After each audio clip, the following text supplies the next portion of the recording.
ॐ पूर्णमदः पूर्णमिदं पूर्णात् पूर्णमुदच्यते पूर्णस्य पूर्णमादाय पूर्णमेवावशिष्यते। ॐ शान्ति शान्ति शान्तिः।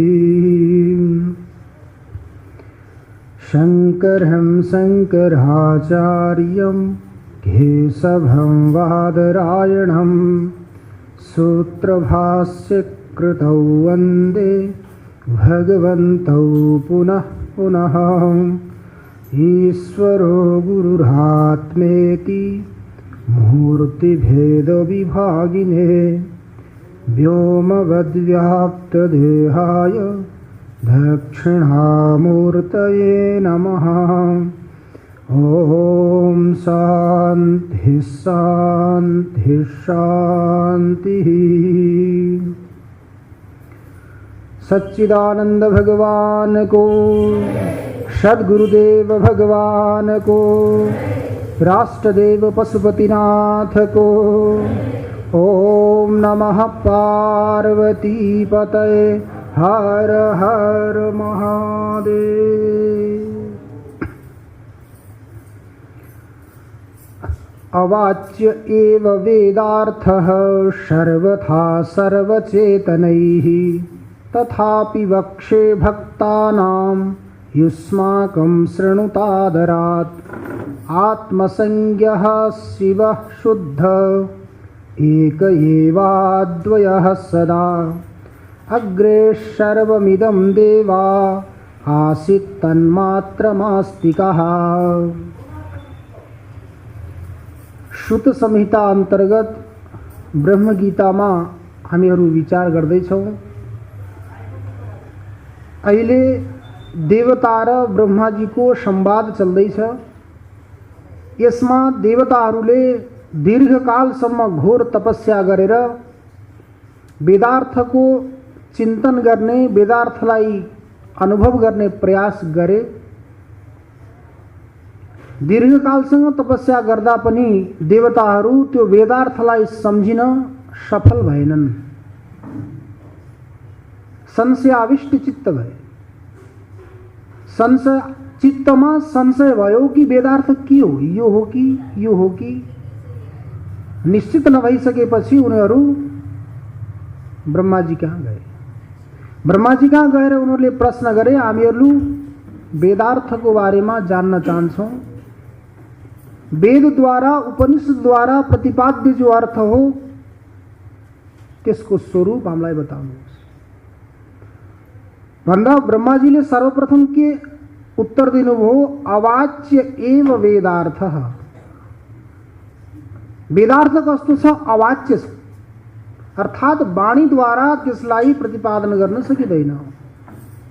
यही श्रुतिहरूको उद्घोष छ, यतो वाचो निवर्तन्ते अप्राप्य मनसा सह। जहाँ पुगेर वाणी पनि प्रतिपादन गर्दा गर्दा गर्दा गर्दा थाकेर वाणी पनि के हुन्छ? निवृत्त हुन्छ।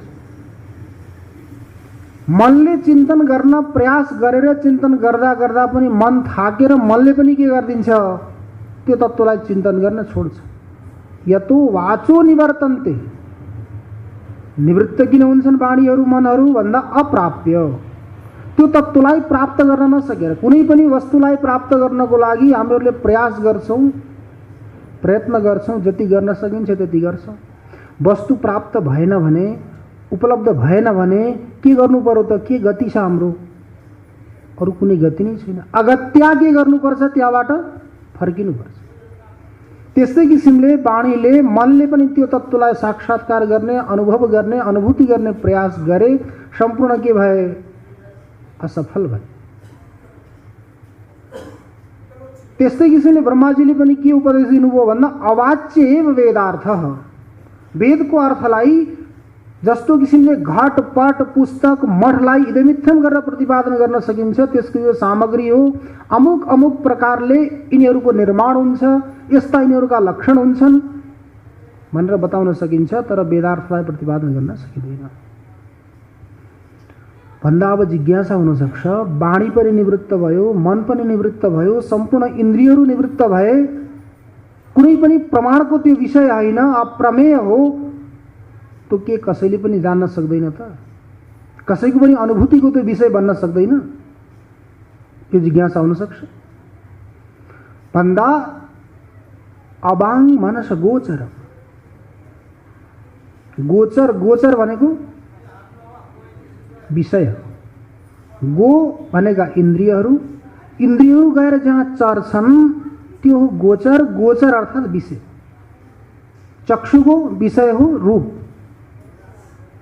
श्रोत्रको विषय हो शब्द, घ्राणेन्द्रियको विषय हो गन्ध, रसनेन्द्रियको विषय हो रस, त्वगेन्द्रियको विषय हो स्पर्श।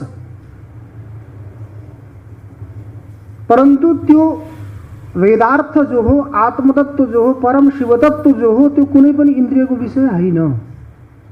किन भन्दा चक्षुरिन्द्रियले अनुभव गर्नको लागि रूप चाहियो,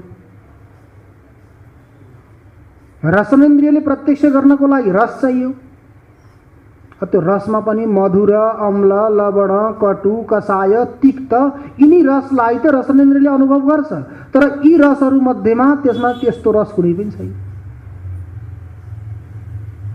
चक्षुरिन्द्रिय पनि प्रत्यक्ष गर्छ भने कसलाई गर्छ? शुक्ल, नील, पीत, रक्त, हरित, कपिस, चित्र, यी 7 प्रकारका रूपहरू हुन्छन्। यिनी रूपहरूलाई चक्षुरिन्द्रियले प्रत्यक्ष गर्छ। त्यो वेदार्थमा कुनै रूप पनि छैन, त्यो वेदार्थमा मधुरादि कुनै रस पनि छैन। श्रोत्रेन्द्रियले प्रत्यक्ष गर्नको लागि शब्दको आवश्यकता भयो, त्यो वेदार्थमा कुनै शब्द पनि छैन। स्वर, वर्ण, व्यञ्जन कुनै पनि लिउँ, शब्दलाई लिँदाखेरि ध्वन्यात्मक, वर्णात्मक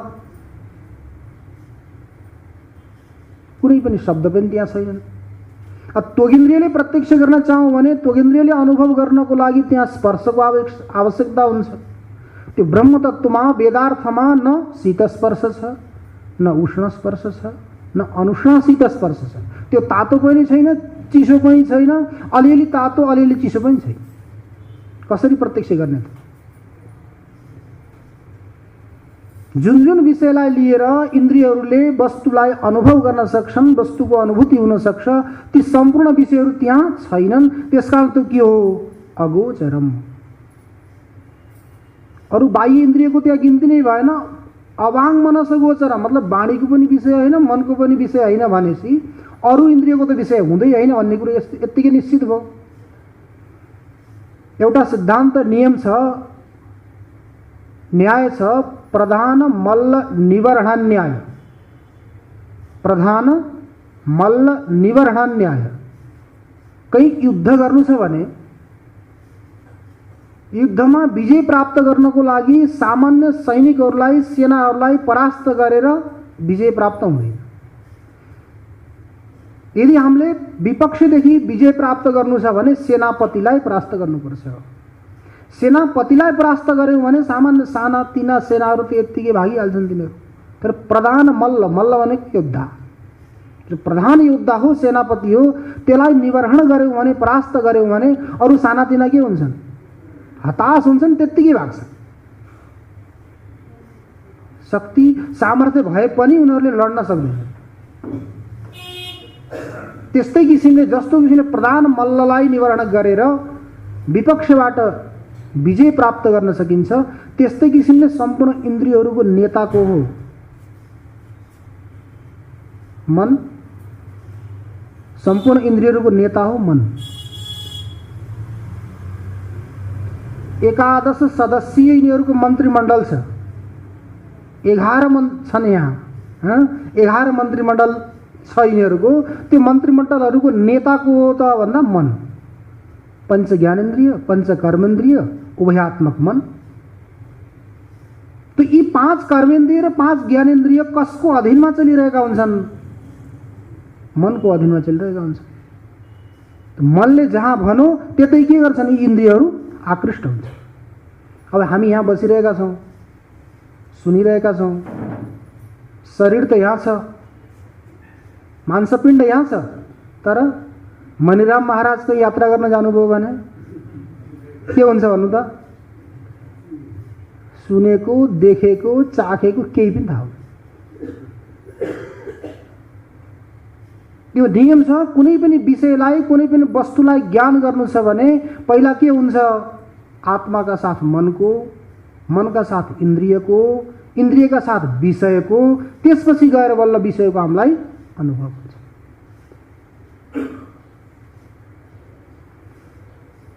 विषय पनि छ, इन्द्रियहरू पनि छन् हामीहरूसँग, सशक्त छन् इन्द्रियहरू, तर मन के छ? अनवस्थित छ। मन स्थितिमा छैन भने देखेर पनि त्यो वस्तुको हामीलाई अनुभव हुँदैन। व्यक्ति व्याग्रचित्त भएर, चिन्तित भएर भोजन गरिरहेको छ भने त्यो भोजनको स्वाद उसलाई थाहै हुँदैन। कस्तो स्वाद थियो, किन भन्दा उसको मन अन्यत्रै थियो, कहीँ जानु छ, छिटो छिटो गर्नु छ। भोजन गर्न बसेको थियो, त्यो भोजन गर्न बसेको बेला के भयो? आयो उताबाट, टुर्र घन्टी बज्यो। अब उठाइसकेपछि के भयो? छिटो पुग्नुपर्ने भयो। यी शास्त्रमा 3 प्रकारका ताप बताइएका छन्: आध्यात्मिक, आदिभौतिक र आधिदैविक। तर के हो, आजभोलि चौथो ताप यो मोबाइल बनेर आयो। 3वटा ताप त छँदै थियो पहिलेदेखि, तर चौथो ताप के भयो? मोबाइल भयो। यस्तो समयमा त्यहाँ घन्टी बज्छ, जहिले उठाउनै नसक्ने स्थितिमा हुनुहुन्छ त्यो बेला घन्टी बज्छ। कोही व्यक्ति बाथरुममा गयो, अब भित्र गयो त्यहाँ बज्छ। उसले सोध्छ नि के हो, कस्तो, कहाँबाट आएको? अब बाथरुम गर्ने कि दार उठाउनु? अब भोजन गर्न बस्यो, त्यही बेला बज्छ। त्यो नभएको भए व्यक्तिले आरामले भोजन गर्थ्यो, कोही व्यक्ति आएर सूचना दिन्थ्यो, काममा जान्थ्यो व्यक्ति। तर बज्यो भने भोजन पस्केको पनि छोडेर जानुपर्छ। त्यहाँ त विघ्न बाधा गऱ्यो। अब यहाँ फोन कथामा पनि विघ्न बाधा हाल्छ आएर, यहाँ पनि विघ्न हाल्ने भएको हुनाले त्यो के हो त भन्दा चतुर्थ ताप, चौथो ताप। त्यो चौथो तापको रूपमा के भयो? मोबाइल। तो अनेक प्रकारका तापहरू छन्। ती तापहरूमा चौथो यो भयो। अब यस्तै किसिमले मानौँ व्यवहारमा पनि जो मूर्ख व्यक्ति छ त्यसले विद्वानलाई देखेर के सोच्छ कि विद्वान सुखी छ। गरीब व्यक्तिले के सोच्छ? धनी व्यक्तिलाई देखेर धनी व्यक्ति सुखी छ। रोगी व्यक्तिले स्वस्थ व्यक्तिलाई देखेर के सोच्छ? त्यो सुखी छ। तर समस्या त उसको पनि छ, धनीको पनि छ। तर त्यो धनी व्यक्तिले फेरि गरीबलाई देखेर उसले के सोच्छ? यो सुखी छ। केही चिन्ता छैन, दिनभरि मजदुरी गर्छ, जति आउँछ त्यसैले किनेर ल्याएर खान्छ, आरामले सुत्छ, चिन्ता नगरिकन फेरि बिहान उठेर त्यही काममा जान्छ। शरीर पनि उसको मस्त छ, स्वस्थ छ, खाएको पनि पच्छ, त्यो स्वस्थ छ, सुखी छ भन्ने उसले सोच्छ। उसले दिनभरि घाममा काम गरिरहेको छ, पसिना बगाइरहेको छ, एसीमा बसेको, गाडीमा हिँडिरहेको व्यक्तिलाई देखेर उसले के सोच्छ? मभन्दा त त्यो सुखी छ। त्यसै किसिमले मूर्खले के सोच्छ? विद्वान सुखी छ भन्ने सोच्छ। विद्वान अत्यन्त सुखी छ, त्यो त कहीँ गई गएर बस्छ, उसको मान सम्मान, खाना पिउन सबै उसलाई सुख सुविधा छ भन्ने कुरो सोच्छ उसले। सबैको त्यस्तै विचार हुन्छ। तर वास्तविक रूपमा यदि विचार गर्ने हो भने यो संसारमा कोही पनि व्यक्ति आयो नि, यो संसारमा आइसकेपछि कोही पनि सुखी छैन। मेरो अपेक्षा यो सुखी छ, उसको अपेक्षा ऊ सुखी छ भनेर सोच्नु नै हाम्रो के हो? वृथा चिन्तन। किन भन्दा भगवानले यसमा साइनबोर्ड लगाइदिनु भएको छ। एउटा यो संसारमा साइनबोर्ड लगाइदिनु भएको छ। के लगाइदिनु भयो? दुःखालयम अशाश्वतम। यो संसार कस्तो? दुःखालय हो, दुःखको खान हो, दुःखको समुद्र हो। यो अशाश्वत छ, शाश्वत छैन, नित्य पनि छैन, अनित्य छ। दुःखै दुःखको खानमा आएर हामीहरूले सुखको अभिलाषा गर्छौँ, अनि सुख कहाँबाट मिल्छ? सुख त मिल्दैन। र यो संसारमा दुःखालयमा आएर सुखको अभिलाषा गर्ने हामीहरू कतिका बुद्धिमान हौँ? त्यसकारण सुख प्राप्त गर्नको लागि के अभिलाषा गर्नु पर्यो? यो संसारलाई परित्याग गर्नु।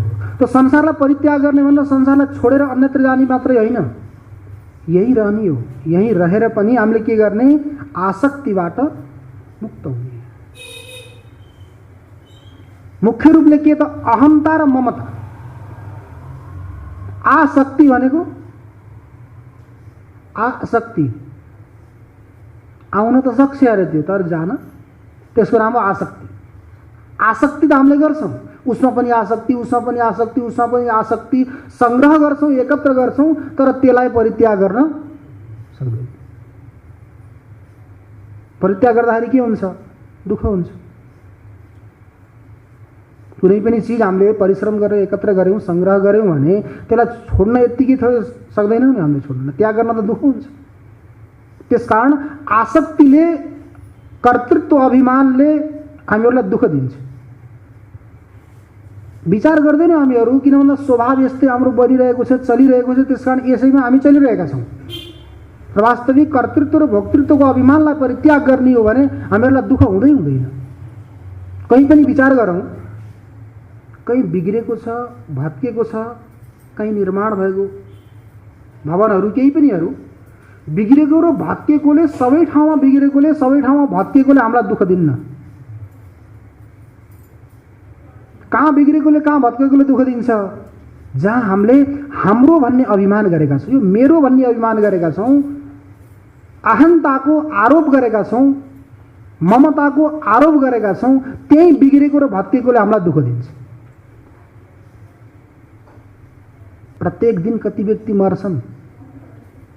असङ्ख्य व्यक्ति मर्छन्। ती व्यक्ति मरेर हामीलाई दुःख हुन्छ त? ठिक छ, कोही कहीँ परिचित हो, कसैले सुनाइदियो भने बिचरा भन्यो, सकियो, केही चिन्तन हुँदैन। तर हाम्रो कोही आत्मीय व्यक्ति, यो शरीरसँग सम्बन्धित व्यक्ति मर्यो, बिमार भयो भने हामीलाई के हुन्छ? दुःख हुन्छ। त्यो दुःख कसले गरे त? हामीले आरोप गरे त हो। त्यही भएर पञ्चदशीमा दुई प्रकारका सृष्टि बताइएका छन्, जीव सृष्टि र ईश्वर सृष्टि। ईश्वर सृष्टिमा हामीलाई दुःख पनि छैन, सुख पनि छैन। हामीलाई सुख र दुःख कहाँ गएर छ? जीव सृष्टिमा छ। हामीले गरेको सृष्टिबाट नै हामीहरू सुखी पनि हुन्छौँ, सुखी त हुँदैनौँ, सुखको अध्यास हुन्छ। सुखी भएको त फेरि दुःख आउने थिएन। तर हाम्रै सृष्टिबाट हामीहरू के हुन्छौँ? दुखी हुन्छौँ। यी मेरा हुन्, यिनीहरूलाई राम्रो हुनुपर्छ, अरू जेसुकै हुन्, यही बताउनु भएको छैन कविले? म खाऊँ मै लाऊँ, सुख सयल बा मोज मगरूँ, म बाँचूँ मै नाचूँ, अरू सब मरुन् दुर्बलहरू, भनी दारा घस्ने अबुझ सठ देखी छक परी, चिता खितका छोडी अभयसित हाँस्यो मरी मरी। व्यक्तिले के गर्यो? जहिलेसम्म जीवित रह्यो, शक्ति सामर्थ्यले युक्त भएर रह्यो, तहिलेसम्म उसले के सोच्यो? केवल मैले मात्रै खाऊँ, मैले मात्रै लाऊँ, केवल म मात्र जीवित भएर रहूँ, अरू सबै मरुन्, मलाई मतलब छैन। म खाऊँ मै लाऊँ, सुख सयल बा मोज म गरूँ, सुखपूर्वक पनि मै नै रहूँ। म खाऊँ मै लाऊँ, सुख सयल बा मोज म गरूँ। के भयो अगाडि? म खाऊँ मै लाऊँ, अरू सब मरुन् दुर्लभहरू, दुर्बलहरू। मैले खाऊँ, मैले लाऊँ, अरू सब के हुन्? दुर्बलहरू हुन्, यिनीहरू मरिरहन्। त्यही त गर्छ नि ठुला मान्छेहरूले। साना व्यक्तिलाई प्रवाह नगरिकन हिँड्यो भने के हुन्छ? कुल्चिँदै हिँडे हुन्छ। ठुलाले सानाका उपर करुणा दृष्टि नगरी, जथाभावी चल्दा धरणी सब हुन्छन् यमपुरी। ठुला व्यक्तिले साना व्यक्तिलाई नहेरिकन यदि हिँडे भने यो सारा संसार के हुन्छ? यमपुरी हुन्छ। धरणी सम्पूर्ण के हुन्छन्? यमपुरी हुन्छ। र व्यक्तिले के सोच्छ? त्यही सोच्छ, मैले खाऊँ, मैले लाऊँ, सुख सर म मात्रै गरौँ, मै बाँचौँ, मै नाचौँ, अरू सबै मरुन् भनेर के गर्यो उसले? धारा घसी घसी हिँड्यो उसले। तर ऊ पनि कहिलेसम्म हिँड्छ? उसको पनि त केही अवधि छ। अन्तिममा गएर के भयो? चिता खितका छोडी। अन्तिममा त जानुपर्छ उसलाई आर्यघाटमा। त्यो आर्यघाटमा गयो भने चिता के गरेर आउँछ? खितका छोडेर हाँसे आउँछ। अभयसित, उसलाई कसैको पनि भय छैन, डर छैन। कहीँ हाँस्यो भने त डराउनु पनि पर्छ नि। कसैले केही सोच्ने पो हो कि, केही भन्ने पो हो कि भनेर डराइ हाँस्नुपर्छ। तर चिता के हुन्छ? त्यति व्यक्तिहरू एकत्र भएर बसेका छन्, तैपनि ऊ कहिले पनि डराउँदैन। अभयसित हाँस्यो मरी मरी, भयङ्करसित हाँस्यो। अन्तिम अगर त चिता हाँस्छ व्यक्ति जति हाँसे पनि, अर्थात् हामीले जति पनि सङ्ग्रह गरौँ अहमता ममतालाई लिएर, अन्तिममा गएर के गर्नुपर्छ? सबै छोड्नै पर्यो। अन्तिममा गएर त्यो चिता हाँस्छ। त्यसकारण हामीले के विचार गर्नु पर्यो? त्यो हाँस्ने हो भने हामी पनि पहिल्यैदेखि के गरौँ? अभिमान र अहङ्कारमा नबसौँ। त्यो अहमता र ममताको बन्धनमा रह्यौँ भने हामीलाई त्यो अहङ्कारले ममताले के गर्छ? दुःख दिन्छ। दुःख दिने त्यसैले हेर्नुहोस्, त्यही के हो? हाम्रो जीव सृष्टि हो। त ईश्वर सृष्टिमा त उसले सृष्टि गर्यो, र उसको त न माता न पिता न भाइ न बहिनी न भाउजू, उसको सृष्टिमा केही पनि छैन, केवल जीव। तर हामीहरूले के गर्यौँ? माता पिता पनि बनायौँ, भाइ बहिनी पनि बनायौँ, दाजु भाउजू पनि बनायौँ, मामा माइजू जो पनि सम्बन्ध, सारा जति पनि सृष्टि छ त्यो कसको हो? हामीहरूको सृष्टि हो। त्यो हामीहरूको सृष्टिले उनीहरूलाई राम्रो भयो भने के हुन्छ? उनीहरू अनुकूलमा छन् भने हामीहरू खुसी हुन्छौँ, उनीहरूलाई प्रतिकूल भयो भने हामीहरू दुःखी हुन्छौँ। पुत्रे पुष्टे अहमेव पुष्ट, मातापिताले के सोच्छन्? पुत्रे पुष्टे अहमेव पुष्ट, पुत्र पुष्ट भयो, सफल भयो भने हामीहरूले के सोच्छौँ? मातापिताजीहरूले सोच्नुहुन्छ, ओह म सफल भएँ, म खुसी छु। तर बिरामी भएर बिस्तारमा पढ्नुभएको छ, उठ्न सक्ने क्षमता छैन, तर उहाँ के हुनुहुन्छ? खुसी हुनुहुन्छ, म पुष्ट भएँ। पुत्रे नष्टे अहमेव नष्ट, पुत्र नष्ट भयो, उसलाई सफलता मिलेन, कहीँ केही भयो भने मातापिता स्वस्थ भएर पनि बसिरहे पनि उहाँले के सोच्नुहुन्छ? म मरेँ। बेटुले कसरी मरिस्? म जिउँदैछस् भन्दैछस् म मरेँ भनेर? कसरी मरिस् त? मरेको व्यक्तिले कहीँ बोल्न सक्छ? तर भन्छ उसले अहम नष्ट, नष्ट भए म मरेँ। मतलब के गर्यो त? उसले पुत्रलाई नै आफू सम्झ्यो। त्यो पुत्रको असफलतामा आफूलाई असफलता सम्झिनु, पुत्रको सफलतामा आफूलाई सफलता सम्झिनु, यही हाम्रो के हो? अज्ञान। त यो सारा संसार के छ? दुःखालय हो, दुःखको आलय हो, खान हो। यो दुःखालयमा संसारमा आएर हामीहरूले सुखको अभिलाषा गर्छौँ, सुखलाई चाहन्छौँ भने हामीहरूको के हो? मूर्खता हो। वेदाभ्यासात् पुरा ताप त्रयमात्रेण शोकिता, पश्चात्तु अभ्यास विस्मार भंग गर्भैश्च शोकिता। एउटा व्यक्तिलाई इच्छा भयो कि मैले वेद पढौँ, आध्यात्मिक, आदि भौतिक, आदि दैविक, तीन प्रकारका तापद्वारा म सन्तप्त छु, वेदको अध्ययन गरेँ भने ती तापहरूबाट म मुक्त होला भनेर उसले के इच्छा गर्यो? वेद पढ्ने इच्छा गर्यो। के भन्छ उसले? वेदाभ्यासात् पुरा, वेदको अभ्यास गर्नुभन्दा पहिला, वेदाभ्यासात् पुरा तापत्रयेण शोकिता, म तीन प्रकारका तापद्वारा शोकित थिएँ। तो तापित भएर शोकित भएर व्यक्ति के गर्यो? वेद पढ्न गयो। वेद पढ्न गइसकेपछि उसलाई अरू तीनवटा ताप थपिए। के थपियो होला भन्नु त? एउटा त वेदका ती कठिन कठिन शब्दहरू अक्षरहरू पढ्न पर्यो, त्यही ताप थपियो। अभ्यास गर्न कठिन छ नि, कुनै पनि चिजको अभ्यास गर्नलाई कठिन छ। खेलाडीहरूलाई खेल्न कठिन छ, सङ्गीत गाउनेहरूलाई त्यो रियाज गर्न, सङ्गीत गाउनको लागि नै कठिन छ। कुनै पनि क्षेत्रमा जानको लागि यत्तिकै अनायास केही पनि हुँदैन, परिश्रम नभइकन हुँदैन। सफलता प्राप्त गर्नको लागि परिश्रमको आवश्यकता हुन्छ। त्यही भएर त भनेको छ नि, सुखार्थीश्चेत कुतो विद्या, विद्यार्थीश्चेत कुतो सुखम। यदि विद्या कसैले ग्रहण गर्न चाहन्छ, लिन चाहन्छ भने त्यसले सुखलाई के गर्नुपर्छ? तिलाञ्जली दिनुपर्छ। विद्यार्थीलाई कहिल्यै सुख मिल्दैन। यदि विद्या चाहन्छ भने सुख मिल्दैन, सुख चाहन्छ भने उसलाई विद्या मिल्दैन। त्यस्तै किसिमले ऊ पढ्न गयो, पढ्न गएपछि के भयो? अभ्यास, अभ्यास गर्नु पर्यो, त्यहाँ दुःख भयो। अब अभ्यास गरिसकेपछि फेरि भुलिन्छ कि भनेर आवृत्ति गर्नु पर्यो नि, विस्मरण हुन्छ कि भनेर आवृत्ति गर्नु पर्यो। त्यो आवृत्ति गर्दा पनि अरू कुनै काम गर्न पाइएन। मोबाइल चलायो भने गयो काम, यो गऱ्यो भने गयो काम, निवृत्ति भयो। आजभोलि त चौपट भएको छ यो मोबाइलले गर्दाखेरि। सारा काम, भोजनमा पनि कहिलेकाहीँ डबल नुन पर्छ, कहिलेकाहीँ पर्दै पर्दैन। यो काम केसको? मोबाइलको। त मोबाइल चलाइरहेको हुन्छ उसले, अरू नुन एकपटक त हाल्यो दालमा सब्जीमा, हालिसकेपछि होइन हालिन कि भनेर फेरि हालिदिन्छ, कहिले दुई पटक हुन्छ, धेरै उनी भयो। अब कहिलेकाहीँ हाले हुम्ला भन्छ, चलाउँदा चलाउँदा थाहा हुँदैन, पस्यो छैन, नुनै छैन। त्यो समस्या कहाँबाट आउँछ? यहाँबाट आयो। त अभ्यास विस्मार, विस्मरण हुन्छ कि भन्ने कुरा पनि उसलाई चिन्तन हुन्छ। अर्को ताप आयो, तेस्रो ताप के? मैले यति पढेको छु, मलाई यति ग्रन्थहरू याद छन्, अभ्यस्त छन् भनेर गफ हाँक्यो, सभामा गयो। सभामा गएपछि उसलाई के गरे त भन्दा प्रश्न सोधे। प्रश्न सोद्धाखेरि के हो? गर्व भङ्ग, अभिमान भङ्ग भयो। विस्मरण भयो, आएन। नआएपछि कि अभिमान भङ्ग भइसकेपछि त्यो व्यक्तिलाई भन्नुहोस् काटेपछि रगत नआओस्, गहिरो काट्यो भने रगत छिटो आउँदैन नि, माथि माथि काट्यो भने आइहाल्छ, एकदम गहिरो काट्यो भने रगत छिटो आउँदैन। त्यहाँ जतिको वेदना हुँदैन त्यति वेदना त्यो सभामा हुन्छ। मर्नुभन्दा पनि ठुलो वेदना उसलाई त्यहाँ सभामा हुन्छ जहिले उसले कसैले गरेको प्रश्नको उत्तर दिन सक्दैन भने। त्यो वेदाभ्यासात् पुराताप त्रयमात्रेण शोकिता पश्चात्तु अभ्यास विस्मार भङ्ग गर्भैश्च शोकिता। 3 प्रकारका तापहरूलाई निवृत्त गर्नको लागि वेदाध्ययन गर्न गयो।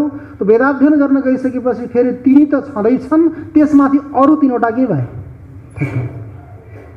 यो कारण कसरी हुन्छ? केवल शब्दको अध्ययन गर्ने व्यक्तिलाई यो स्थिति आउँछ। केवल शब्द पढ्न जाने व्यक्तिलाई यो स्थिति आउँछ। त्यो भएर यहाँ देवताहरूले केवल वेदको शब्दलाई सोध्नु भएको छैन, यहाँले वेदार्थ सोध्नु भएको छ। ब्रह्माजीले त्यही भन्नुहुन्छ, अवाच्य एव वेदार्थ। वेदार्थ के छ? अवाच्य छ। कुनै पनि शब्दहरूद्वारा त्यसलाई प्रतिपादन गर्न सकिँदैन। त्यो प्रतिपादन गर्न सकिँदैन भने कसैले पनि त्यसको अनुभूति गर्न सक्दैन त। किन भन्दा नियम छ लक्षण प्रमाणाभ्याम हि वस्तु सिद्धि। कुनै पनि वस्तु सिद्ध गर्नु पर्यो भने त्यसलाई एउटा त लक्षण चाहिन्छ, त्यसपछि प्रमाण चाहिन्छ। लक्षण नभइकन पनि यस व्यक्तिलाई कुनैलाई जान्नु पर्यो भने त्यसका के लक्षण छन्, कसरी जान्ने? कस्ता कपडा लगाउँछ, कतिको अग्लो छ, कतिको मोटो छ, बाल कस्ता राख्छ, चस्मा लगाउँछ कि लगाउँदैन, अनेक प्रकारका लक्षणहरू हुन्छन् नि।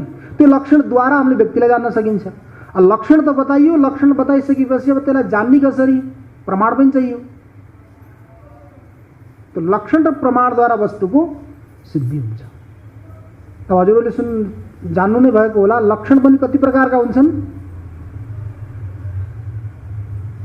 2 प्रकारका लक्षण हुन्छन्, स्वरूप लक्षण अनि तटस्थ लक्षण। स्वरूपमेव लक्षणम स्वरूप लक्षणम, जो वस्तुको वास्तविक स्वरूपलाई प्रतिपादन गर्छ त्यसको नाम हो स्वरूप लक्षण।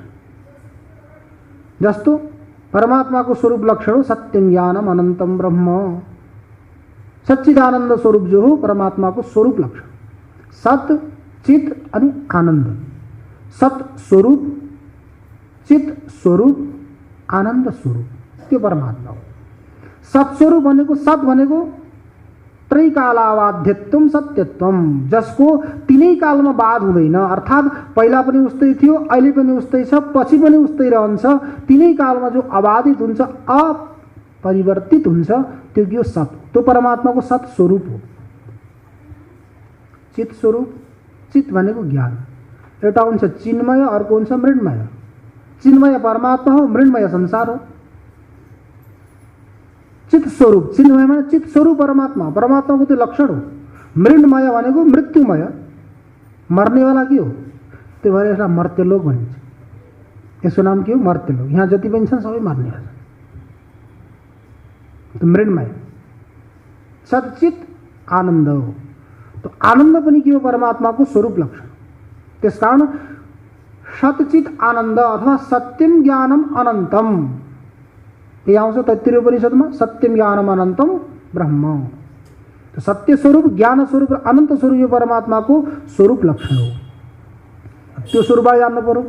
जहाँ सतको अनुभूति हुन्छ, चितको अनुभूति हुन्छ, आनन्दको अनुभूति हुन्छ, त्यो के हो? ब्रह्म हो। मानौ हामीले शब्द सुनिरहेका छौँ, शब्दमा पनि आनन्दको अनुभूति छ नि, त्यो आनन्द अंश त्यो परमात्माको हो। भोजन गरिरहेका छौँ, भोजनमा पनि जो आनन्द आएको छ त्यो आनन्द अंश कसको हो? परमात्माको हो। किन भन्दा आनन्दको खानी, आनन्दको समुदाय के हो? परमात्मा हो। कहीँबाट पनि आनन्द आएको छ भने त्यो आनन्द कसको? परमात्माको हो। यहाँ बिजुली आएको छ नि, यो बिजुलीको पनि त कहीँ कन्ट्रोल रुम छ, वहाँबाट छोड्यो भने यहाँ बिजुली आउँछ, छोडेन भने आउँदैन। पानीको पनि कहीँ कनेक्सन छ, पाइपमा वहाँ ट्याङ्कीमा जोडिएको छ भने यहाँ आउँछ, वहाँ नजोडिएको भए त यहाँ आउँदैन। त्यस्तै किसिमले सम्पूर्णको के छ? खान छ, समुदाय छ। शास्त्रमा क्षीर सागर भन्ने आउँछ नि, दुधको सागर, दुधको समुद्र। व्यक्तिहरूले आजले के भन्छन्? दुधको समुद्र पनि कहीँ हुन सक्छ, यो कपोल कल्पना हो, वास्तविक हुन सक्दैन, अवास्तविक हो, हुन सक्दैन भन्छन्। विचार गर्नु त, समुद्र नभएको भए दुधको समुद्र नभएको भए सम्पूर्ण यदि माताहरूको स्तनमा जहिले शिशु उत्पन्न हुन्छ त्यो दुधको कनेक्सन कहाँबाट हुन्छ? मनुष्यले त एउटा दुईटा पाउँछ, यी सुँगुर बुङ्गुरहरूले कति पाउँछन् भन्नु त? तिनीहरूको पनि त कनेक्सन छ।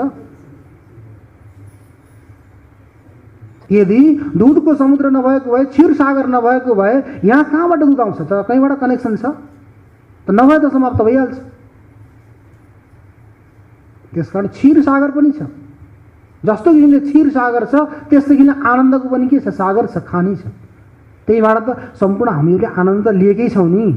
पूर्ण आनन्द नलिए पनि यत्किञ्चित आनन्दमय रमण त हामीहरू गरेकै छौँ। सबै व्यक्तिलाई संसारमा सुखी छन्, आनन्दमा छन्, केही न केही अंशबाट आनन्द आएकै छ। कसैलाई लडाइँ गर्दा आनन्द आएको छ, कसैलाई खेल्दा आनन्द आएको छ, कसैलाई पढ्दा आनन्द आएको छ। आफ्नो आफ्नो रुचि अनुसार सबै आनन्द आएको छ। त्यो आनन्द अंश कसको हो त?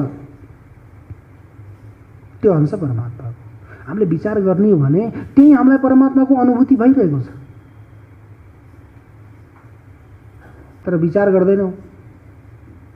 कसैले चिया पकाएर दियो भने के भन्छ? आहा, चिया कस्तो स्वादिलो बनाएछ। त्यो स्वाद परमात्माबाट आएको भन्दैन, अहिले चियाको स्वाद हुन्छ। कसैले भोजन बनाएर दियो भने भोजन कस्तो स्वादिष्ट भोजन बनायो भन्छ। त्यो भोजनलाई हामीले के गर्छौँ? भोजनमा आनन्दको आरोप गर्छौँ जसमा छैन। त्यो त्यसमा आयो, त्यो आएको आनन्द कसबाट हो? परमात्माबाट।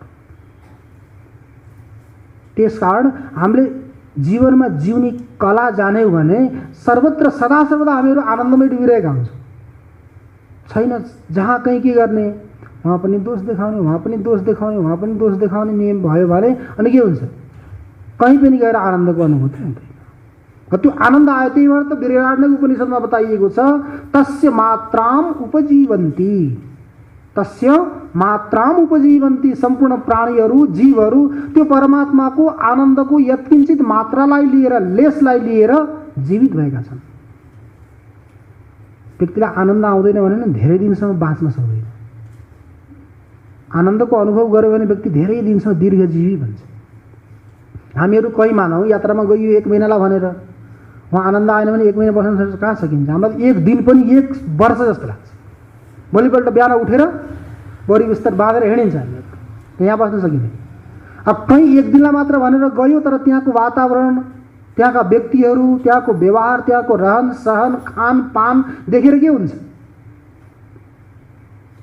इच्छा हुन्छ अझै बसौँ, अझै बसौँ, अझै बसौँ। त्यो आनन्दको अनुभूति हुन्छ। त्यसकारण आनन्दमा नै व्यक्ति के गर्छ?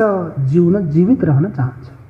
त्यही भएर सम्पूर्ण प्राणीहरूको यही मात्र केवल एक लक्ष्य हो, सुखम मे स्यात् दुःखम मा भूत्। सबैको यो अभिलाषा हुन्छ कि मलाई केवल सुख मिलोस्, दुःख कुनै पनि प्रकारले नहोस्। त्यो सुखको पनि आनन्दको पनि कहीँबाट अनुभूति भएको छ भने त्यो आनन्द कसको हो? परमात्मा भनेर त्यो आनन्दलाई अनुभव गर्दै हामीले परमात्मालाई धन्यवाद दिनुपर्छ। जस्तो किसिमले चिया पकाउने व्यक्तिलाई धन्यवाद दिन्छौँ, भोजन बनाउने व्यक्तिलाई धन्यवाद दिन्छौँ, त्यस्तै किसिमले आनन्दको अनुभूति गर्दै गर्दै त्यो परमात्मालाई पनि के गर्नुपर्छ? धन्यवाद दिनुपर्छ। त धन्यवाद दियो भने फेरि पनि आनन्द दिन्छ, धन्यवाद नदिए त फेरि आनन्द नदिने पनि त सक्छ। त्यसकारण सच्चिदानन्द रूपाय, सच्चिद आनन्द स्वरूप परमात्माको के हो? स्वरूप लक्षण। अब अर्को लक्षण के छ? तटस्थ लक्षण। तटस्थ लक्षण के हो? यावत् लक्ष्य काल अनवस्थायित्वे सति व्यावर्तकत्वम। जहिलेसम्म लक्ष्य रहन्छ त्यहिलेसम्म लक्षण त रहँदैन, तर अन्य अन्य वस्तुदेखि उसले व्यावर्तन गर्छ। लक्षणको काम के हो? अन्य वस्तुलाई हटाउनु। कुनै पनि व्यक्तिको हामीले लक्षण गर्यौँ भने त्यो लक्षण अर्को व्यक्तिमा जानु भएन नि। अर्को व्यक्तिमा गयो भने त्यो लक्षणै भएन, अतिव्याप्ति भयो। त्यहाँ जानु भएन, केवल उसमा जानु पर्यो। त्यो लक्षणले अन्य वस्तुलाई, पदार्थलाई व्यावर्तन गर्छ। यहाँ परमात्माको जो तटस्थ लक्षण हो त्यो के हो? जन्म स्थिति लय। उत्पत्ति स्थिति लय जो हो नि, यो परमात्माको तटस्थ लक्षण, जसलाई तैत्तिरीय उपनिषदमा बताइएको छ, तस्माद् वा एतस्मात् आत्मनः आकाश सम्भूत, आकाशाद् वायो, वायो अग्नेः, अग्ने आपः, अद्भ्यः पृथिवी पृथिव्याम ओषधयो जायन्ते। यो के हो? उत्पत्ति स्थिति अथवा यतो वा इमानि भूतानि जायन्ते येन जातानि जीवन्ति तत्प्रयन्त अविशं विशन्ति तद्ब्रह्म तद्विजिज्ञासस्व। यतो वा इमानि भूतानि जायन्ते, जसद्वारा यी सम्पूर्ण भूतहरू उत्पन्न भए, जसमा यी सम्पूर्ण भूतहरू स्थित छन्, जसमा यी सम्पूर्ण भूतहरू लय हुन्छन्। अब हेर्नुस् त, परमात्मामा जगत कर्तृत्व कहिले आउँछ? जगत बनिसकेपछि आउँछ नि। व्यक्ति पिता कहिले हुन्छ? पुत्र उत्पन्न भयो भने। जहिलेसम्म पुत्र उत्पन्न हुँदैन तहिलेसम्म त्यो व्यक्ति पिता हुँदैन। त्यो पिताको लागि पुत्र अपेक्षित भयो। त्यो पुत्र उत्पन्न भयो भने त्यो पिता भयो। जसरी त्यस्तै किसिमले जगत उत्पन्न भयो भने बल्ल परमात्मामा जगत कर्तृत्व आयो। त्यो परमात्मा त जगत उत्पन्न नहुनुभन्दा पहिले पनि थियो, त्यसमा जगत कर्तृत्व थिएन। अनि यो जगत सदा सर्वदा बनिरहन्छ भन्ने कुरो पनि छैन, अन्तिममा त नष्ट हुन्छ। त नष्ट भइसकेपछि पनि सच्चिद आनन्द स्वरूप परमात्मा त विद्यमान हुनुहुन्छ। त्यसकारण यो जगत कर्तृत्व जो लक्षण हो त्यो लक्षण के हो? बीचमा आयो। यावत लक्ष्य काल अनवस्थायी, जहिलेसम्म लक्ष्य रहन्छ तहिलेसम्म रहँदैन, नरहेर पनि अन्यलाई व्यावर्तन गर्छ, अन्य पदार्थलाई हटाउँछ। तो लक्ष्य तो परमात्मा हो, पहिला पनि अहिले पनि पछि पनि एक रूपमा हुनुहुन्छ। तर जगत कर्तृत्व परमात्मामा कहिले आउँछ? जहिले जगत उत्पन्न हुन्छ त्यसले आउँछ। त्यसकारण यावत लक्ष्य काल अनवस्थायी, जहिलेसम्म लक्ष्य रहन्छ भने परमात्माको स्थिति हुन्छ तहिलेसम्म जगत कर्तृत्व परमात्मामा रहँदैन। अनि हामीहरूबाट व्यावर्तन गरिदिन्छ।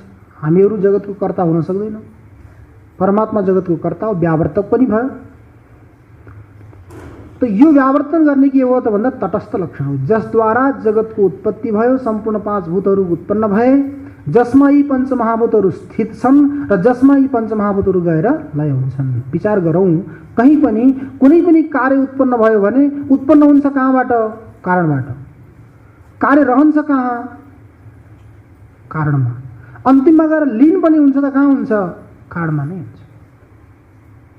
माटोबाट घडा बन्यो, घैँटो बन्यो, त्यो माटोमै घट के छ? स्थित छ। अन्तिममा घट नष्ट भयो भने के हुन्छ? मिट्टी हुन्छ। त्यस्तै किसिमले यो परमात्माद्वारा नै के भयो? जगतको उत्पत्ति भयो। यी परमात्मामा नै जगतको के छ? स्थिति छ। अन्तिममा गएर यो सम्पूर्ण जगत परमात्मामा नै गएर के हुन्छ? लीन हुन्छ। त्यसकारण यो परमात्माको के हो? जगत जन्मादि कर्तृत्व परमात्माको तटस्थ लक्षण हो। सच्चित आनंद स्वरूप परमात्माको स्वरूप लक्षण हो। जगत जन्मादि कर्तृत्व परमात्माको तटस्थ लक्षण हो। तो यिनै लक्षणहरूद्वारा परमात्मालाई जान्ने के गरिन्छ? प्रयास गरिन्छ। प्रयास गरिसकेपछि नि परमात्मालाई मानौ मिश्री खाइन्छ नि हामीहरूले, मिश्री। तो मिश्री कस्तो हुन्छ? मिश्री गुलियो हुन्छ, मिठो हुन्छ, यति त भन्न सकिन्छ। तर त्यो गुलियो कस्तो हुन्छ भनेर सोध्यो भने त्यसको उत्तर कसरी दिने भन्नु त? गुलियो कस्तो हुन्छ भनेर सोध्यो भने त्यो गुलियोको उत्तर हामीले दिन सकिँदैन। उसलाई के भन्नुपर्छ? भाइ तैँले यदि गुलियोको अनुभव गर्न चाहन्छस् भने मिश्री खा। जुन व्यक्तिले मिश्री खान्छ उसैले त्यो गुलियोको अनुभूति गर्न सक्छ। यो यस्तो पदार्थ हो, अनुभव भइसकेपछि पनि व्यक्त हुन सक्दैन, व्यक्त गर्न सकिँदैन। अनुभव त गर्यो, धेरै चिजहरू हुन्छन् नि यस्ता। अब भोजन स्वादिष्ट, स्वादिष्ट त भयो, कस्तो स्वादिष्ट, कसरी व्याख्या गर्ने? कहीँ हामीहरू घुम्न गयौँ, एकदम सुन्दर दृश्य देख्यौँ, सुन्दर दृश्य देख्यौँ, अब सुन्दरको व्याख्या कसरी गर्ने? अव्याख्येय छ, अवर्णनीय छ। त्यस कारणले यो परमात्माको पनि स्वरूप कस्तो छ? अवाच्य छ। कुनै पनि वाणीहरूद्वारा, इन्द्रियहरूद्वारा त्यसको इदमित्थम गरेर यस्तै हो भनेर प्रतिपादन गर्न सकिँदैन। त्यसकारण ब्रह्माजीले के भन्नुभयो? अवाच्य एव वेदार्थ। वेदको जो अर्थ हो त्यो कस्तो छ? अवाच्य छ, इदमित्थम गरेर प्रतिपादन गर्न सकिँदैन। सामान्य सामान्य चिजहरूको त व्यक्त गर्न सकिँदैन भने वेदार्थको कसरी व्यक्त गर्ने? तो अवाच्य एव वेदार्थ सर्वथा सर्वचेतनैः, सर्वथा भनेको भूत भविष्य वर्तमान कुनै पनि कालमा, अनि सर्वचेतनै भनेका जति पनि चेतनहरू छन्, जडको त कुरै छोड्दिउँ, सर्वचेतनैः जति पनि चेतनहरू छन् ती चेतनले पनि यो वेदार्थलाई इदमित्थम गरेर प्रतिपादन गर्न सक्दैनन्। त्यसो भए त यो त के भयो त? असम्भव भयो नि कुरो त, असम्भव जस्तो भयो, प्रतिपादन गर्नै नसकेपछि त। एउटा व्यक्तिले आएर भन्दैछ, के भन्छ? यावत जीवेत अहम मौनी भन्दैछ है, यावत जीवेत अहम मौनी ब्रह्मचारी च मे पिता माता तु मम बन्ध्यासीत् अपुत्रस्तु पितामह। उसले के भन्छ? म जहिलेसम्म जीवित रहेँ कहिले पनि बोलिन भन्दैछ। यावत जीवेत अहम मौनी, जहिलेसम्म म जीवित रहेँ कहिले पनि बोलिन। यावत जीवेत अहम मौनी ब्रह्मचारी च मे पिता, मेरो पिताजी कस्तो हुनुहुन्थ्यो? ब्रह्मचारी हुनुहुन्छ, उहाँले विवाह गर्नु भएन, ब्रह्मचारी मेरो पिता हुनुहुन्छ। यावत जीवेत अहम मौनी ब्रह्मचारी च मे पिता माता तु मम बन्ध्यासीत्, मेरी माताजी कस्तो हुनुहुन्थ्यो? बन्ध्या हुनुहुन्थ्यो, जसका कुनै पनि सन्तान हुँदै भएन। माता तु मम बन्ध्यासीत्। अब अगाडि भन्छ अपुत्रस्तु पितामह, मेरो हजुरबा कस्तो हुनुहुन्थ्यो? अपुत्र हुनुहुन्थ्यो, उहाँका कुनै पनि सन्तान भएन, पुत्र नै भएन। यो सम्भव हुन सक्छ, यसलाई भनिन्छ असम्भव। अब बोलिरहेको छ, म मौन छु, कहिले पनि बोलिन भन्छ, अनि स्वयं मेरो पिताजी ब्रह्मचारी हुनुहुन्छ भन्छ, अनि मेरी माता बन्ध्या हुनुहुन्छ, उहाँको कुनै पनि सन्तान भएनन् भन्छ। मेरा पिताजी कस्तो हुनुहुन्थ्यो? अपुत्र हुनुहुन्थ्यो, उहाँका कुनै पनि सन्तान भएनन्। जस्तो किसिमले यो असम्भव छ, त्यस्तै किसिमले यहाँ वेदार्थको प्रतिपादन गर्नु पनि के असम्भव छ? क्या असम्भव छ? सम्भव हुन सक्दैन भन्दा के भन्नुहुन्छ? तथापि यस्तो हो, त्यही पनि वेदार्थ के छ? अवाच्य छ, प्रतिपादन गर्न सकिँदैन। तथापि बक्षे भक्तानाम युष्माकम शृणुतादरात्, देवताहरू हजुर भक्त भनेर आउनुभएको छ। यस्तो अवाच्य छ, अवाच्य हुँदा हुँदै पनि हजुरहरूको लागि मैले के गर्छु? बक्षे भनेर बताउँछु, वेदार्थको बारेमा प्रतिपादन गर्छु। हजुरहरू के गर्नु होला? सावधान भएर सुन्नु होला। सर्वे श्रोतारः सावधाना भवन्तु। ब्रह्माजीले के गर्नुभयो? श्रोताहरूलाई सावधान गर्नुभएको छ, सावधान भएर सुन्नुहोस्। के सुन्नुहोस्? हरिगुणकथने दत्तचित्ता भवन्तु। परमात्माका गुणकथनलाई, गुणहरूलाई सुन्नको लागि के हुनुहोस्? दत्तचित्त भएर बस्नुहोस् र श्रद्धापूर्वक सुन्नुहोस्, सावधान भएर सुन्नुहोस्। कहीँ लेखा हुन्छ नि गाडीमा, सावधानी हटी दुर्घटना घटी। त सावधानी हट्यो भने के हुन्छ? दुर्घटना घट्न सक्छ। त्यहाँ दुर्घटना नघटोस् भन्नको लागि के गर्नु पर्यो? सावधान भएर बस्नु। ब्रह्माजीले भन्नुभयो भक्तानाम बक्षे, सबैको लागि मैले भन्दिनँ, भक्तहरूको लागि भन्छु। किन भन्दा भक्ति जो हो नि, मोक्षका अनेक प्रकारका साधनहरू छन्, सामग्रीहरू छन्। ती सामग्रीहरूमा, साधनहरूमा सबैभन्दा श्रेष्ठ साधन के हो? भक्ति हो। भगवान शङ्कराचार्यले यही भन्नुभएको छ, मोक्ष साधन सामग्र्याम भक्तिरेव गरीयसी। मोक्ष साधनको, मोक्ष सिद्ध गर्नको लागि जति पनि सामग्रीहरू छन्, ती सामग्रीहरूमा भक्ति के हो? सबैभन्दा श्रेष्ठ। त्यो भक्तिले विशिष्ट जो हुन्छ त्यो भक्त हो। भक्तिका नै पुत्रहरू हुन् ज्ञान र वैराग्य। भक्ति माताका पुत्रहरू के हुन्? ज्ञान र वैराग्य। ज्ञान र वैराग्यको उत्पत्ति कहाँबाट हुन्छ? भक्तिबाट। जहिलेसम्म ज्ञान हुँदैन, वैराग्य हुँदैन, तहिलेसम्म मुक्ति पनि हुँदैन। यही त उपनिषदहरूको उद्घोष हो, ऋते ज्ञानान् न मुक्ति। ज्ञान बिना, ज्ञान नभएसम्म कहिले पनि मुक्ति हुँदैन। ज्ञान कसरी आउँछ त? भक्ति नभएसम्म मुक्ति हुँदैन, ज्ञान हुँदैन। त्यसकारण भक्ति नै के हो? मुमुक्षुको लागि पनि श्रेष्ठ साधन। भक्तको लागि त हुँदै हो, उनीहरूको त लक्ष्य नै त्यति हो, तर हामीहरूको लक्ष्य त्यो होइन। त्यहाँबाट अझ अगाडि बढ्नु छ। कुनै साक्षात साधन हुन्छन्, कुनै परम्परा साधन हुन्छ। मोक्ष प्राप्तिको लागि ज्ञान के हो? साक्षात साधन हो। भक्ति परम्परा साधन। भक्ति ज्ञानाय कल्पते। भक्ति केसको लागि कल्पना गरिन्छ? ज्ञानको लागि। पहिला भक्ति हुन्छ, त्यसपछि ज्ञान हुन्छ। ज्ञान भएपछि मुक्ति हुन्छ। त्यो ज्ञान पनि कस्तो हुनु पर्यो? सच्चित आनन्द स्वरूप परमात्माको ज्ञान हुनु पर्यो। त्यो ज्ञान पनि कस्तो हुनु पर्यो? अभ्यस्त हुनु पर्यो। जहिलेसम्म ज्ञान अभ्यस्त हुँदैन, केवल श्रवण गरेको ज्ञानले मुक्ति हुँदैन। अभ्यासात् पक्व विज्ञान कैवल्यम लभते नरः। अभ्यास द्वारा जसको विज्ञान परिपक्व हुन्छ, तो परिपक्व ज्ञान द्वारा व्यक्तिले कैवल्यलाई प्राप्त गर्न सक्छ। तो अभ्यास कसरी गर्ने त? कस्तो किसिमले अभ्यास गर्ने ताकि ज्ञान अभ्यस्त होस्, परिपक्व होस्? नित्य नैमित्तिकैरेव कुर्वाण दूरितक्षयम् ज्ञानं च विमलीकुर्वन् अभ्यासेन च पाचयेत् अभ्यासात् पक्व विज्ञान कैवल्यम लभते नरः। नित्य नैमित्तिकैरेव कुर्वाणो दूरितक्षयम्। पहिला व्यक्तिले के गर्नु पर्यो? नित्य नैमित्तिक कर्म गर्नु पर्यो। के को लागि? दूरितक्षयम्। दूरित भनेको पाप विशेष, अन्तःकरणमा रहेका मल विशेष।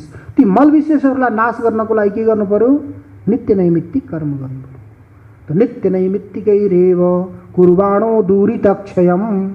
दूरितक्षय भयो, पाप नष्ट भयो भने ज्ञान प्राप्ति हुन्छ।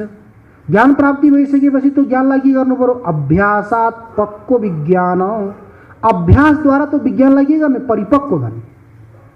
जस्तो किसिमले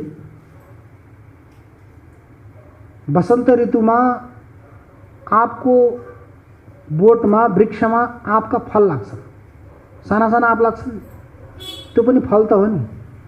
भर्खर लागेको फुलमा रहेको जो फल हो नि, त्यो पनि फल हो, आँपकै फल हो त्यो पनि। तर त्यो फल टिपेर खानुमा, अनि त्यसपछि 2-3 महिना पछि त्यो परिपक्व भयो, पाको, त्यसमा रस भरियो, र त्यो आँप खानुमा कसमा आनन्द आउँछ? फल त त्यही हो, तर त्यो पहिला तपस्या नगरिकन त्यो फल झर्यो, त्यसलाई टिपेर खायो भने हामीलाई त्यो आनन्दको अनुभूति हुँदैन। त्यही फल हो, वृक्षमा रह्यो, घाम त्यसले सह्यो, पानीको त्यसले सहन गर्यो, हावाको त्यसले सहन गर्यो, अनेक प्रकारका विषम परिस्थितिहरूमा पनि सहन गर्दै गर्दै गर्दै गर्दै गर्दै गर्दै उसले तपस्या गर्यो भने, तपस्या गरेपछि त्यसमा रस भरिएर परिपक्व भयो, र त्यो पाकेको, बुटैमै पाकेको, औषधि राखेर पाकेको होइन, बुटैमा पाकेको त्यो आँपलाई खाने हो भने कतिको स्वाद आउँछ भन्नु त? आँपको फल त त्यो पहिलाको फुलसितको पनि हो, त्यो आँपको फल यो अहिलेको पनि हो, तर खाँदा आनन्द कसमा आउँछ?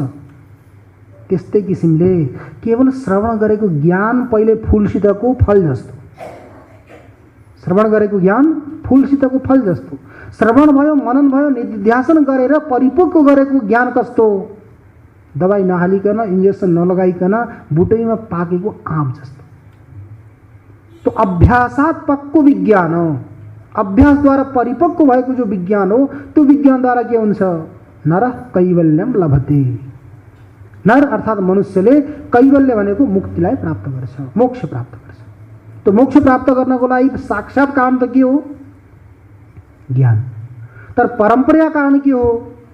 भक्ति। भक्ति नभइकन ज्ञान हुने भएन, ज्ञान नभइकन मुक्ति हुने भएन। त्यसकारण हामीहरू सम्पूर्ण के हो? मुमुक्षु हो नि, कि होइन? मोक्ष हुने इच्छा छँदै छैन।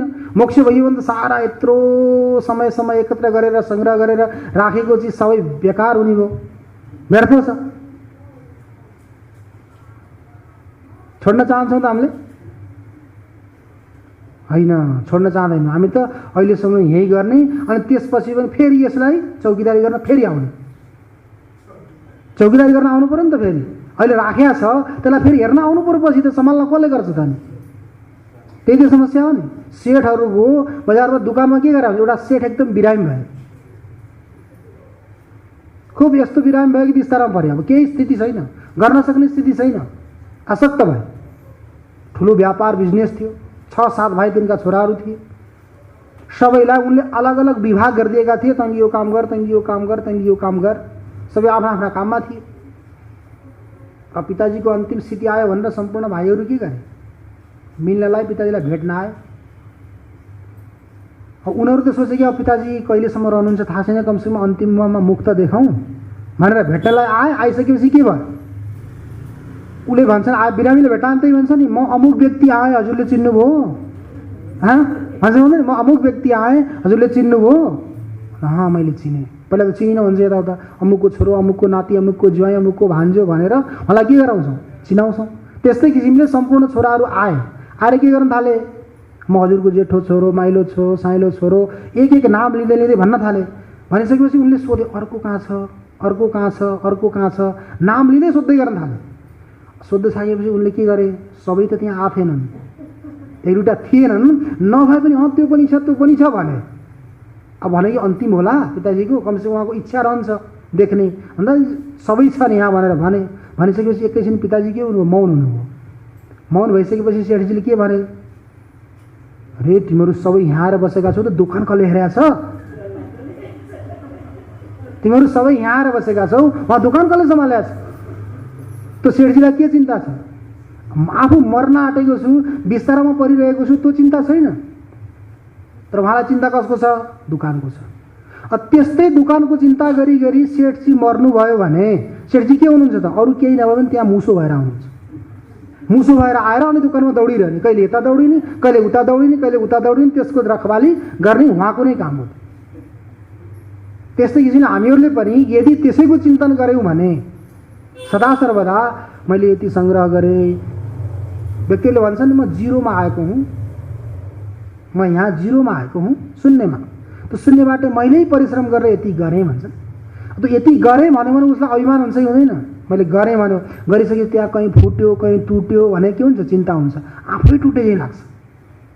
त्यहाँ टुट्यो भने आफै टुटे चाहिँ लाग्छ र व्यक्तिले के गर्छ? त्यसको सम्हार गर्छ, संरक्षण गर्छ। त्यसो गर्दै गर्दै अन्त्यमा त्यही चिन्तन गर्दै गर्दै गर्दै गर्दै गयो भने के हुन्छ? अन्त्य यामति सागति। अन्तिममा जस्तो किसिमको हाम्रो मति हुन्छ, बुद्धि हुन्छ, त्यस्तै किसिमको के हुन्छ? गति हुन्छ। त्यस कारण के गर्नु पर्यो? हामीहरू मुमुक्षु हौँ। मुमुक्षु भएको हुनाले त्यसको चिन्तन गर्नु भएन। कति चिन्तन गर्ने हेरौँ त, कति जन्म जन्मान्तरमा घुमेर भट्केर ठोकर खाएर हात खुट्टा भाँचेर के गरेर बल्ल हामीहरू त यहाँ पुगेका छौँ। यहाँ पुगेर पनि हामीहरू यदि जागेनौँ भने, सुतिरह्यौँ भने के हुन्छ? फेरि त्यो चक्रमा फेरि घुम्नुपर्छ, पुरै घुम्नुपर्छ। त्यो चक्रमा घुमिरहेर पनि फेरि यहाँ आइपुग्यो, यहाँ आइपुग्यो भने फेरि त्यही चिन्तनमा लागियो भने फेरि चक्र त परिरहने। चक्रार पङ्क्ति रिव गच्छति भाग्य पङ्क्ति। हाम्रो भाग्यको पङ्क्ति पनि चक्रको पङ्क्ति चाहिँ घुमिरहेको हुन्छ। गाडीको चक्का घुमिरहेको हुन्छ, त्यस्तै किसिमले घुमिरहेको हुन्छ। टाँगामा त्यो उसमा घोडा घुमे चाहिँ त्यो घुमिरहेको हुन्छ, त्यस्तो घुमिरहेको हुन्छ। त्यस कारणले के गर्नु पर्यो? यो चिन्तन गर्नु पर्यो कि यी पदार्थहरू ठिक व्यवहारका लागि हुन्, व्यवहार चलाउनको लागि। जस्तो किसिमले मानौँ हामीहरू कोही यात्रामा जान्छौँ, यात्रामा गएर होटलमा अथवा धर्मशालामा कोठा लिएर बस्छौँ। कोठा लिएर बसिसकेपछि त्यहाँको सामग्रीको हामीले कसरी उपयोग गर्छौँ भन्नु त? 2 दिन बस्ने हो, 3 दिन बस्ने हो, ठिकै राम्रो भए पनि ठिकै छ, नराम्रो ठिकै छ, 2 दिनको लागि हो भनेर उपयोग गर्छौँ। अनि उपयोग गरिसकेपछि जाने बेलामा हामीलाई त्यहाँ मोह हुन्छ त? आश्रममा गएर बसेका छौँ भने कोठारीलाई, होटलमा गएर बसेका छौँ भने म्यानेजरलाई लगेर के गर्छौँ? चापी दिन्छौँ अनि हिँड्छौँ। त्यहाँ हामीलाई केही मोह छैन, टुटोस् फुटोस्, अगाडि बिग्रोस्, कहिले सम्हार गरोस् नगरोस्, हामीलाई कुनै चिन्ता हुँदैन। तर घरबाट निक्लिँदाखेरि के सोध्छौँ? जसरी होटलबाट निक्लिन्छौँ त्यसै गरी घरबाट निक्लिन्छौँ। अनि यात्रा गरेर आइसकेपछि घरमा सबै हेर्छौँ, के भयो, कतै टुटेको फुटेको देख्यौँ भने घरमा काम गर्ने व्यक्तिहरूलाई, नोकरहरूलाई, सेवकहरूलाई के भन्छौँ? अरे तिमीले ध्यान दिँदैनौ, यसो गर्छौ उसो गर्छौ भनेर अनेक प्रकारका उलाना तिनीहरूलाई सुनाउँदैनौँ। यति हाम्रो कमी हो। हामीहरूले केवल यति विचार गरौँ, हामी यात्री हौँ, हामी यात्रामा छौँ। यात्रामा जाँदा कहिले काठमाडौँ आउँछौँ, कहिले देवघर जान्छौँ, कहिले मथुरा जान्छौँ, वृन्दावन जान्छौँ, हरिद्वार जान्छौँ, वाराणसी जान्छौँ, दिल्ली जान्छौँ, यात्रा गरिरहेका छौँ। तो यात्राको क्रममा कहीँ सहयात्री राम्रा मिल्छन्, कहीँ सहयात्री नराम्रा मिल्छन्। सहयात्री राम्रा मिल्यो भने हाम्रो यात्रा सुगम हुन्छ। सहयात्री नराम्रा मिल्यो भने हाम्रो यात्रा कठिन हुन्छ।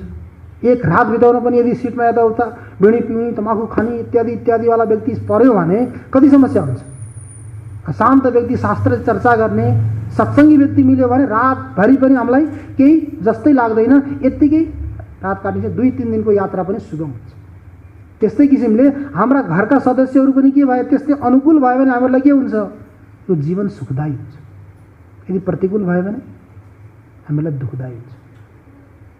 त्यसकारण त्यो अनुकूल र प्रतिकूल बनाउनु फेरि हाम्रै हातमा छ। जसलाई जस्तो अनुकूल लाग्छ त्यस्तै किसिमको हामीले व्यवहार गरिदियौँ भने त त्यो हामीलाई अनुकूल भयो। आत्मनः प्रतिकूलानि परेशान न समाचरित। आफूलाई जो प्रतिकूल लाग्छ, जो नराम्रो लाग्छ, अरू कुनै व्यक्तिले हामीमाथि व्यवहार गर्यो भने हामीलाई नराम्रो लाग्छ भने हामीले अर्कोको लागि पनि के सोचौँ, उसको लागि पनि नराम्रो लाग्छ भनेर त्यस्तो आचरण नगरौँ। यदि गरेनौँ भने हामीहरू त्यही स्वभाव बन्छ। त्यही स्वभाव बन्दै बन्दै बन्दै बन्दै बन्दै गयो भने अन्तिममा पनि के बन्छ, त्यही स्वभाव बन्छ। ब्रह्मचिन्तन गर्ने स्वभाव बन्यो भने अरू जसले चिन्तन नै गर्दैन त्यो अन्तिममा गएर मर्ने बेला उसले के गर्छ त, ब्रह्मको नै चिन्तन गर्छ। ब्रह्मविद ब्रह्मैव भवति। त्यो ब्रह्मलाई जान्नेवाला, ब्रह्मको साक्षात्कार गर्नेवाला व्यक्ति के हुन्छ, साक्षात परमात्माको स्वरूप भएर त्यो ब्रह्म स्वरूपमा परिनिष्ठित हुन्छ। यसमा कुनै पनि सन्देह छैन। त्यसकारण जहिलेसम्म जीवित छौँ, जहिलेसम्म हाम्रो केही होस छ, त्यहाँसम्म के प्रयास गरौँ, सदा सर्वदा परमात्माको नै चिन्तन होस्। व्यवहार गरे तापनि व्यवहारमा पनि हामीले परमात्माको पूजन नै सम्झौँ। परमात्माको नै हिँडिरहेका छौँ, परमात्माको परिक्रमा गरेका छौँ, भ्रमण गरेका छौँ। नुहाएका छौँ भने हामीले परमात्मालाई स्नान गराएका छौँ। खाएका छौँ भने परमात्मालाई भोग लगाएका छौँ। आभूषणहरू पहिनेका छौँ, राम्रा राम्रा वस्त्रहरू पहिनेका छौँ भने भगवान्लाई सुसज्जित गरेका छौँ। त्यो सोचेर हामीले व्यवहार गऱ्यौँ भने यता हामीलाई प्रसादस्तु प्रसन्नता, प्रसाद गऱ्यौँ भने हामीलाई नि प्रसन्नता हुने भयो। त्यही प्रसाद ग्रहण गर्दा गर्दै हामीहरूको जीवन पनि सार्थक हुन्छ। भोजन पनि हामीहरूको के बन्छ, स्वादिष्ट बन्छ। यदि आफ्नो लागि बनायो भने स्वादिष्ट नबन्न पनि सक्छ। परमात्माको लागि भनेर बनायो भने हामीले फेरि हाम्रो भान्सामा गलत चिज पनि पाक्दैन। हेर्नुहोस्, यदि भगवान्लाई भोग लगाउने भनेर बनायो भने गलत चिज पनि हाम्रो भान्सामा पाक्दैन। आफ्नो लागि बनायो भने केही पनि बन्न सक्छ, तर भगवानको लागि गलत पनि बन्न सक्दैन। र जसरी बनाए पनि त्यो के बन्छ, स्वादिष्ट बन्छ। त्यो हाम्रो लागि सुखकर हुन्छ। त्यसकारण यो प्रयास गरौँ कि सदा सर्वदा हामीहरू परमात्माको चिन्तनमा नै लागिरहौँ, ताकि अन्य वृत्ति नबन। प्रयास यो गरौँ, हाम्रो प्रयास गर्नु हाम्रो कर्तव्य। यत्ते कृते नहि सिद्ध्यति कुत्र दोषः। प्रयत्न गर्दा गर्दै पनि यदि सिद्ध हुँदैन भने, सफलता पाइँदैन भने त्यसमा हामीहरूको कुनै पनि दोष छैन। त्यसमा के हो, परमात्माको इच्छा हो। तर प्रयत्न गर्न हामीले छोड्नु भएन। त्यसकारण के गरौँ, सदा सर्वदा यो परमात्मा तत्त्वलाई साक्षात्कार गर्ने प्रयास गरौँ। यो अवाच्य भए तापनि हेर्नुहोस् त, ब्रह्माजीले के भन्दै हुनुहुन्छ, हजुर भक्त हो। अवाच्य छ तथापि बक्षे भक्तानाम। हजुरहरू भक्त हुनुभएको हुनाले म बताउने प्रयास गर्दछु। हजुरहरू के गर्नुहोस्, आदरात श्रृणु त। आदरपूर्वक सुन्नु। फेरि यसलाई यत्तिकै मस्तीमा होइन। कथा सुन्ने 3 प्रकारका व्यक्तिहरू हुन्छन् भन्छन्। कति प्रकारका हुन्छन्? एउटा हुन्छन् श्रोता, श्रोता सुन्नेवाला। अर्का हुन्छन् सरोता। सरोता भनेको काट्नेवाला, सुपारी काट्ने हुन्छ नि त्यो, त्यसको नाम हो सरोता। यसले यस्तो भन्नुपर्ने यस्तो भन्यो, काट्नेवाला हुन्छ। अनि अर्का के हुन्छन्, श्रोता। कथामा आयो त अनि सुत्यो। त्यसै हामीले के गरौँ, न सरोता बनाऊ न श्रोता बनाऊ। श्रोता बनेर सुन्यौँ भने अवश्य नै हामीलाई त्यो फल मिल्छ। यसमा कुनै पनि सन्देह छैन। हजुरहरू श्रोता नै हुनुहुन्छ मलाई विश्वास छ। ओम पूर्णमदः पूर्णमिदं पूर्णात् पूर्णमुदच्यते पूर्णस्य पूर्णमादाय पूर्णमेवावशिष्यते। ओम शांति शांति शांति। शंकरं शंकराचार्यं केशवं वादरायणं सूत्रभाष्यकृतौ वन्दे भगवन्तौ पुनः पुनः। ईश्वरो गुरुरात्मेति मूर्तिभेदविभागिने व्योमवद्व्याप्तदेहाय दक्षिणामूर्तये नमः। ओम शांति शांति शांति। सच्चिदानंद भगवान को, सद्गुरुदेव भगवान को, वैदिक सत्य सनातन धर्म